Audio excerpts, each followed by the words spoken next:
ধূমপানরত ব্যক্তিকে সালাম দেওয়া যাবে কিনা? স্বপ্নে দেখা কোনো ঘটনা বারবার বাস্তব জীবনের সাথে কিছুটা হলেও মিলে যাওয়া কি স্বাভাবিক? স্ত্রী পরকীয়া থেকে তওবা করে ফিরে আসতে চাইলে এবং আমরা যদি মেনে নেই, তবে কি এর জন্য আলাদা কোনো গোসল বা পদ্ধতি আছে কিনা? আকিকার ছাগলের বয়স কি 1 বছর হওয়া জরুরি? পিতামাতার মধ্যে সবচেয়ে বেশি কার কথা শোনা উচিত? সাধারণত স্বামীর সামনে ওয়েস্টার্ন ড্রেস পরি, এমন ড্রেস পরে এক বোন আরেক বোনের সামনে যেতে পারবে কি? স্বপ্নে দেখা কোনো ঘটনা বারবার বাস্তব জীবনের সাথে কিছুটা হলেও মিলে যাওয়া কি স্বাভাবিক? স্বপ্ন সম্পর্কে ইসলামের ভাষ্য কি? স্বপ্নে কি আমাদের জন্য কোনো বার্তা রয়েছে? এ বিষয়ে সহিহ মুসলিমে আবু হুরায়রা রাদিয়াল্লাহু আনহু থেকে বর্ণিত একটি হাদিস রয়েছে। নবী সাল্লাল্লাহু আলাইহি ওয়াসাল্লাম বলেছেন, ঈমানদারের সত্য স্বপ্নগুলো হলো নবী সাল্লাল্লাহু আলাইহি ওয়াসাল্লামের যে ওয়াহী, এই ওয়াহীর ৪৫ ভাগের ১ ভাগ। ওহির ৪৫ ভাগের ১ ভাগ হলো ঈমানদারের সত্য স্বপ্ন, অর্থাৎ সত্য স্বপ্নের মাধ্যমে আল্লাহ তাআলা অনেক বার্তা দিয়ে থাকেন, ওহির মাধ্যমে যেভাবে বার্তা দিতেন। তবে ওহির সাথে এটা পার্থক্য আসমান এবং জমিন পার্থক্য। ওহির মাধ্যমে যেটা সাব্যস্ত হয়, স্বপ্নের মাধ্যমে কোনো কিছু করণীয় বা বর্জনীয় আবশ্যকীয়তার কোনো বিধিবিধান এগুলো কখনো সাব্যস্ত করা যায় না। একই হাদিসে নবী সাল্লাল্লাহু আলাইহি ওয়াসাল্লাম বলেছেন, স্বপ্ন ৩ প্রকার। এক প্রকার স্বপ্ন হলো সুসংবাদমূলক, যেগুলো থেকে বান্দা ভালো কোনো কিছুর ইন্ডিকেট পায়, সুসংবাদের কোনো ইঙ্গিত পায়, সেগুলো আল্লাহর তরফ থেকে। আর কিছু স্বপ্ন আছে যে স্বপ্নগুলো হলো রুইয়া তাহজিন, এটা মিনাশ শাইতান। যে স্বপ্নগুলো মানুষকে ভড়কে দেয়, পেরেশান করে দেয়, অস্থির করে দেয়, এগুলো শয়তান থেকে হয়, শয়তান মানুষকে এরকমটি করে থাকে। তৃতীয়ত হলো ওই স্বপ্ন, যে স্বপ্ন মানুষের মনের মধ্যে উদ্রেক হয়, নানান চিন্তা মানুষের মনের মধ্যে সৃষ্টি হয়। মানুষ যখন যেটা ভাবে, চিন্তা করে, কল্পনা করে, সেটাই মানুষ স্বপ্নে দেখে। এটা হলো জল্পনা কল্পনার কারণে, যেটা বাস্তব জীবনে বা জাগ্রত অবস্থাতে চিন্তা ভাবনা বেশি করেন, ঘুমালে সেটা নিয়ে দেখেন। এটা হলো আরেক প্রকার স্বপ্ন। এটাও বিশেষ কোনো ব্যাখ্যা বা আপনার অনেক কোনো ইঙ্গিতবাহী কোনো বিষয় না। তো নবী সাল্লাল্লাহু আলাইহি ওয়াসাল্লাম বলছেন, তোমাদের কেউ যদি এমন কোনো স্বপ্ন দেখে যেটা দেখার পর তার কাছে খারাপ লাগা কাজ করে বা ভয়ে কাজ করে, তাহলে ফালিইউসাল্লি, তাহলে সেজন্য দাঁড়িয়ে 2 রাকাত সালাত আদায় করে বা দাঁড়িয়ে যেন নামাজ পড়ে, এবং ওয়ালা ইউহাদ্দিসু বিহান নাস, এবং মানুষকে যেন সেটা বলে না বেড়ায়। তাহলে স্বপ্ন দেখার ক্ষেত্রে এই নীতিমালাটা আমাদেরকে অনুসরণ করতে হবে। এছাড়াও আবু কাতাদা রাদিয়াল্লাহু তাআলা থেকে বর্ণিত আরেকটি হাদিস রয়েছে। সেই হাদিসে নবী সাল্লাল্লাহু আলাইহি ওয়াসাল্লামের নির্দেশনা আছে, যদি কেউ স্বপ্নে এমন কিছু দেখে যেটা তার ভালো লাগে, তাহলে সে খুব কাছের মানুষরা অন্যদেরকে বলবে না। আর যদি যেটা দেখে তিনি অস্থির হন বা তার কাছে খারাপ লাগা কাজ করে, সেরকম স্বপ্ন দেখার পর তিনি যেন আউযু বিল্লাহি মিনাশ শাইতানির রাজিম পড়েন এবং বাম দিকে 3 বার প্রতীকী থুতু ফেলেন, এবং এটা যেন কাউকে না বলেন। অতএব স্বপ্ন দেখার ক্ষেত্রে এই বিষয়গুলো আমাদেরকে মেনে চলতে হবে। পরের প্রশ্ন হলো, স্ত্রী পরকীয়া থেকে তওবা করে ফিরে আসতে চাইলে এবং আমরা যদি মেনে নেই, তবে কি এর জন্য আলাদা কোনো গোসল বা পদ্ধতি আছে কিনা?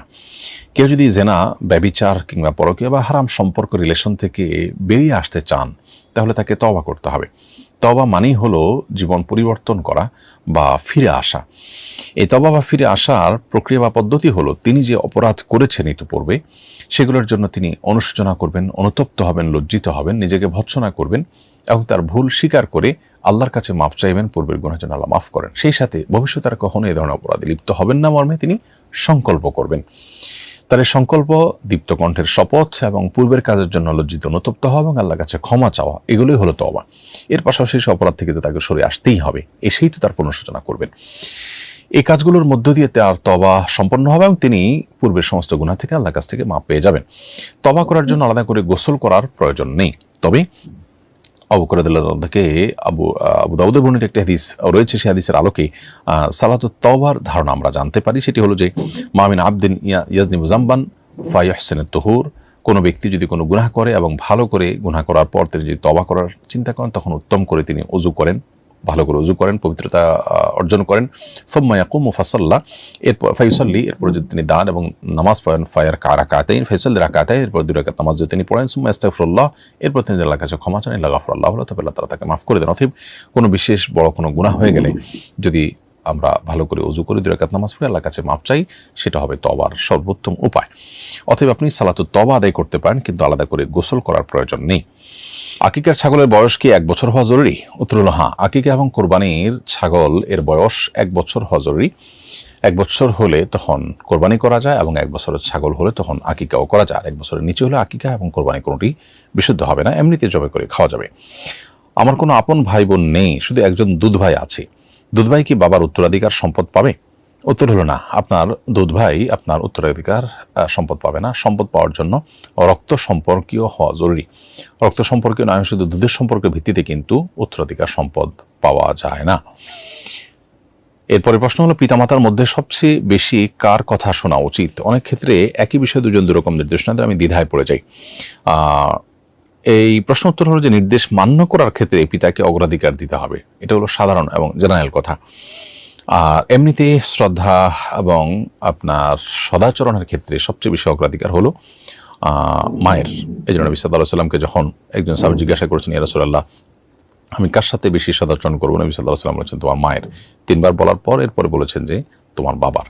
তো এই জন্য সদাচরণের ক্ষেত্রে মায়ের অগ্রাধিকার, কিন্তু সিদ্ধান্ত গ্রহণ করার ক্ষেত্রে আল্লাহ তাআলা পুরুষকে নারীর চাইতে, বিশেষ করে মায়ের চাইতে বাবাকেও যেহেতু সিদ্ধান্ত গ্রহণ করার ক্ষমতা সচরাচর বেশি দিয়ে থাকেন, অনেক সময় বিপরীত হয়, কিন্তু সচরাচর বেশি দিয়ে থাকেন, সেজন্য পিতাকে অগ্রাধিকার দিতে হবে সিদ্ধান্ত গ্রহণ করার ক্ষেত্রে।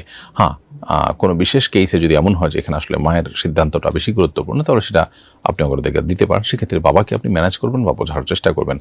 বাবা কাউকে প্রতিপক্ষ বানানো বা কাউকে মনে কষ্ট দেওয়া, এটা আমাদের কাজ হতে পারে না, বিধায় আমরা চেষ্টা করবো সবসময় সমন্বয় করবার।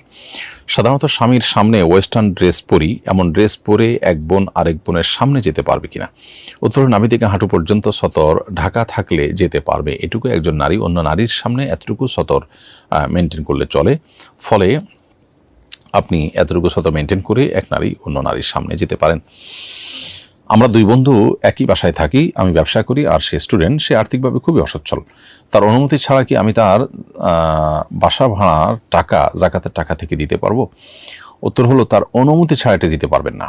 আপনি তার যাকাতের টাকায় যদি বাসা ভাড়া দিতে চান, তাহলে তাকে অন্তত বলতে হবে যে তোমার বাসা ভাড়া দেওয়ার দায়িত্বটা আমি নিলাম। এরপর আপনি যাকাতের টাকাতে দিলেন, সেটা আদায় হবে। যদি সে বলে ঠিক আছে তুমি দিও।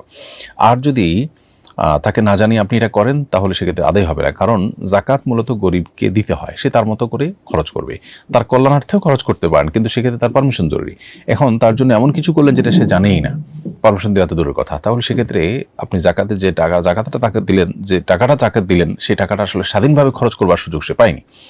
এই জন্য তাকে দিয়ে বলতে পারেন যে তুমি এই টাকা দিয়ে বাসা ভাড়া দিও। তখন আপনি জাকাত টাকা থেকে দিতে পারেন এবং নিয়ত করতে পারেন, বলে দেওয়া জরুরি না। তখন তিনি তার টাকা দিয়ে তিনি বাসা ভাড়া দিলেন, বিষয়টাতে তার হস্তক্ষেপ থাকলো।